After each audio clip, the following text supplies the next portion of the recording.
of credits in primary stat augments, it's not necessarily worth investing in the other at this point. And I think the other thing to note is that over time, so I don't know how long we're going to stay at this level and how long until we get a new tier of gear, but over time, power will become, or primary stat will become less attractive in relation to power augments because we'll have a higher stat budget in primary stat. So, Right. So if you make the decision now to buy power, that would last you in theory longer than if you made the decision now to buy primary stat. Although, but don't upset we may yourself never get if to that you've point in done the time. primary Yeah. stat right now. Yeah, don't upset Yeah. yourself if you've done the primary stat. It's One not thing worth the to credits underscore- unless you've got a flush of credits, or you've got the crafters and you can just make it in your own time. You can do a little bit of a switch. One thing to underscore with respect to the primary stat devaluing over time, this is something that's going to be unique to the 3.0 to 4.0 tier. So those of us who's been around for a while remember, like, statting in 1.0, statting in 2.0, how the stats changed between 2.0 and 3.0, and over time in the 2.0 tier. In the 2.0 tier, right, primary stat got higher and started hitting its diminishing returns, but we were still we never got to a point where we wanted power. In fact, power numerically looked a lot more attractive early in 2.0 than it looked late in 2.0 because we were getting more surge. And a lot more surge at that, especially relative to the early tier where we were struggling to hit the accuracy cap. We will never again have as much surge as we did just before 3.0 because Alacrity is so good now. We're just not going to be putting as much budget into surge. And Alacrity doesn't make main stat magically better than power. It in the way that surge does. Alacrity just improves everything. And so we're going to see a somewhat unique gear curve, at least unique in the lifetime of the game, which I'm very excited about. Good, because I definitely want to get to that conversation for Alacrity, but maybe we should move on and start talking about raid buffs and debuffs and all the new stuff that has come in with 3.0. Let me throw out something here just as a minor correction, I guess. So I've never understood this concept of soft caps versus hard caps and diminishing returns with regards to Keyboard Ninja, what you said about we're getting near this, the diminishing return on primary stat. Yeah. As you know, technically there's a diminishing return from point 1 to point 2. So I guess I don't know, and I appreciate that you know the difference in what you're thinking about and what you vocalize there, but I think for a lot of people, they think there's this like magical point where it's like this is the level that I want to get to and no more. And while that can probably be true at any given stat level or gear level, as you get access to new tiers of gear, that changes every time. And even as you move one enhancement around, that theoretically changes where your diminishing return kicks in or what your soft cap or whatever would be. So I don't know. I mean, it's something I've always just kind of been not confused by, but frustrated that a lot of people in the community, and I appreciate that it's a simpler concept to understand, but it's not, I think, 100% accurate. But it's probably good enough. I suppose I should just get off my soapbox now. No, that's a really, really good point. Diminishing returns in this game, well, caps, I should say, not diminishing returns, but caps in this game, with the exception of accuracy and expertise and armor, are very relative to one another, right? So if you have X amount of this stat that trades off against this other stat Y, you're going to want no more than Y than Y amount of stat Y, and but that's relative to each other's values. So when you get that next tier of gear, both of those values go up. Your values go up across the board. It's not that you want to stack power until 1500 and then stack crit until 230 and then stack. No, that doesn't exist in this game, and it's one of the beautiful things about the math. Yeah, I just like to throw that out there. There's a guy that I used to play with who I think is a pretty competent player, and he was wearing blue augments on 2 pieces, and I was like, why don't you upgrade those to purple? And he said, well, the guide said my critical chance was only supposed to be 34%, and if I upgraded the augments, then it would make that higher. And I was just like, no, that's just so wrong. So anyway, I digress there, but I wanted to interject, I suppose, with that. And, honestly, so we'll probably edit this portion out, but I created this outline, Red, and we certainly don't have to follow it. I think just from a logical flow, if we want to talk about the rest of the stats and what happened with them in 3.0, we could easily transition to that discussion now, as opposed to sticking to the outline that I created. Well, if that's what you guys want to do, let's just start with alacrity then. Point number 3. Is it useful? How useful? Under what Oh my God, circumstances yes. is it useful? Healer, DPS, what types of DPS? Melee DPS, instant cast, dot spec classes, like. And one of you should probably go ahead and speak up on what the changes are with 3.0 that have made alacrity possibly useful now. Okay. Okay, Let so me. I'll describe what alacrity is, and then Oofalong can expound on its value.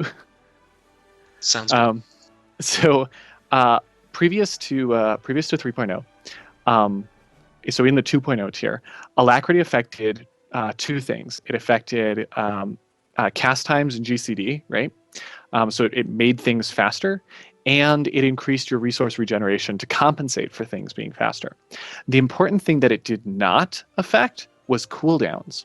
So if you were playing, for example, a lethality sniper in 2.0, you could stack more alacrity, and your cull would be faster, your takedown would be faster, like your GCDs and things like that.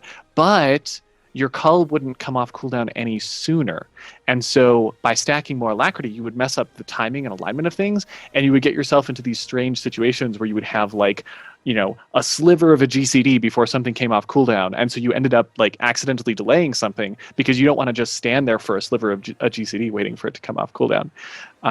So alacrity wasn't very valued except for some really, really, really specific specs and for healers to a lesser extent. Now it affects cooldowns, and it affects internal cooldowns as well. So if you're playing a virulent sniper and you stack alacrity, your cull will be faster, your takedown GCD will be faster, your series of shots will be faster, and your cull will come off cooldown sooner. So everything lines up. You have the same number of GCDs between your cull, regardless of how fast those GCDs are. And that's what alacrity is now. I think that's a great overview. I think the way I think about it is very simple in comparison. Is we measure everything, or we think about DPS or damage taken, DTPS or HPS. So all of that, the denominator is seconds. And as you increase alacrity, your second becomes shorter compared to somebody who doesn't have alacrity. So it allows you to do your full rotation, execute all of your abilities, all of that, all of your damage now takes place, but it happens faster. So that's where that drives up your DPS or your heals per second and all of that stuff. So it's as if you are in a world where you have your second is shorter than everybody else's, because it is. So, and Yeah. I would agree that while I don't feel comfortable making a recommendation on how useful alacrity is for every spec or for any spec per se, what I've initially done makes it look very attractive. Very, very attractive.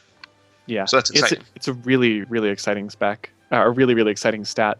I mean, right now we because alacrity competes with both surge and accuracy, and all of the DPS specs are just frantically scrambling to get more accuracy. We don't really have much room for alacrity yet, and surge has a better rate of return than alacrity, right? You put a couple points into surge, you're going to get much higher percentage returns from it than you are from alacrity, but surge it starts to curve down a lot in that diminishing return, right? It doesn't hit a cap like we were saying earlier, but it starts to become a lot less valuable as you get into the 300 or 400 range. It starts to get really, really, really, really less valuable. Yeah, And the curve is so really, really sharp. exactly, but alacrity, because it has that lower rate of return, it has a much deferred point where it starts to get into that lower curve, right? You're not going to get to that same point on the alacrity curve relative to surge. The point on the surge curve, right? The surge DR curve, that corresponds to about 350 in surge. That corresponds to like 1700 alacrity in terms of the rate of return reduction. So that gives you an idea of the different rates of return and where the diminishing returns start to become a lot more noticeable. So I'm really, really excited about alacrity. It is worth noting that there are some specs, some very specific specs, where alacrity does not work quite as intended. So I'm sure Oofalong is thinking of a couple here, but the two that spring to mind, one which is particularly innocuous and another which is not innocuous, is Lightning Sork. I'll just use imp terms, but the Lightning Sork and Innovative Ordnance Mercenary. So Lightning, because of the variable alacrity in the spec and because of just the way that alacrity interacts with internal cooldowns, sometimes the game engine will round in the wrong direction, and you end up with your lightning barrage. Well, I forget what it's called. It's not lightning barrage. So your chain lightning proc ends up misaligned with thundering blast. For lightning, that's actually not a problem. And things will actually creep back into place as you use crushing darkness and lightning flash. But it's still annoying, and it can still, especially in a raid boss, make things line up a little bit strangely. For IO, so innovative ordnance, the effects of alacrity are devastating, truly devastating, and not in a good way. They're With bad. IO, yeah, really, really bad. For everybody who's played IO out there, you probably know what I'm talking about, because there's alacrity procs and things, and you can have alacrity buffs just from your class buff, right, or from the class Bloodthirst wannabe, and basically what ends up happening is the proc on Railshot gets slightly misaligned with your GCD, and because the proc is activated by Power Shot, an ability that hits at the end of the GCD, even the tiniest of misalignment I noticed causes that. that hit to fall out of place. And then all of a sudden, you didn't get your proc on schedule. Your whole rotation falls to pieces, and you have like 8,000 heat. And it falls apart very, very fast, very, very, very dramatically. Yeah, Um, I was noticing that because I was just taking default gear as it was being dropped to me, and I was getting alacrity values. Actually, I think I was picking up gear in preparation of transferring for like healing and whatnot. And because I was taking the alacrity, holy crap! I'd have to enter in, a hammer shot or whatever it is in between, and in order to get the proc to occur off of my channeled ability. Otherwise, everything was thrown off. It was okay. So that's cool to hear that really is tied into the fact that it's just throwing off the internal yeah, cooldowns and everything for your procs. So yeah. it's, correct me if I'm wrong, but as I understand it, it's not that what happens is you use an ability, it goes on cooldown, and once that's happened, that unique ability's cooldown timer has started.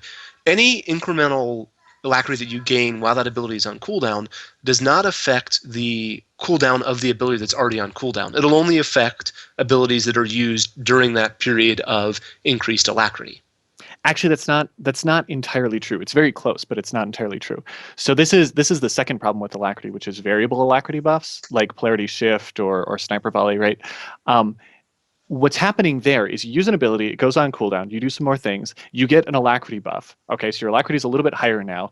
That happens for a phase, and then that first ability comes off cooldown again.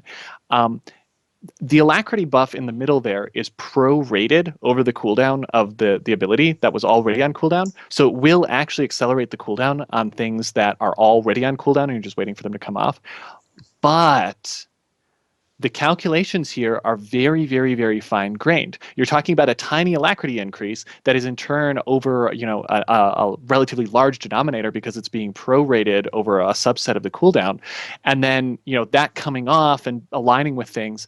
So what ends up happening is, in order to keep performance up, the game engine rounds, and it's just a tiny tiny bit of rounding. But when you're talking about things that are perceptual things that are measured in milliseconds, and like alignment between cooldowns that's measured in milliseconds, that's something that's noticeable in a rotation.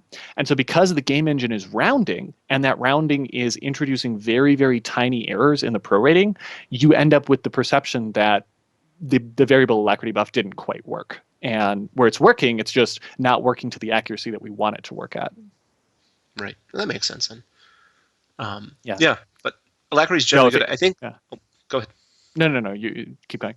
I was just going to move on from alacrity, but make one final point. I thought I'd read somewhere on the forums. I thought it was one of your posts, Keyboard Ninja, that alacrity loses its value somewhat in boss fights where there's downtime, where there are periods of Yes. downtime. So if you're on a dummy parse, alacrity is great because you have 100% uptime. But relatively speaking, as your window to damage the boss shrinks, and as there's periods where you've got forced downtime there, it becomes less attractive than it would otherwise. Doesn't mean that it's Yeah. still not worth statting into at some point, but just it becomes less attractive comparatively speaking. Yeah. And there's a really good intuitive explanation for why that is. And basically the intuition is this, right? As Oofalong said earlier, alacrity makes your seconds shorter, right? It gives you a faster second than the rest of the universe. So that kind of compresses your time just a little bit. The problem is that it doesn't compress the time of a boss downtime or movement downtime, right? Any or even latency, right? It doesn't compress any of that stuff. And so let's say, for example,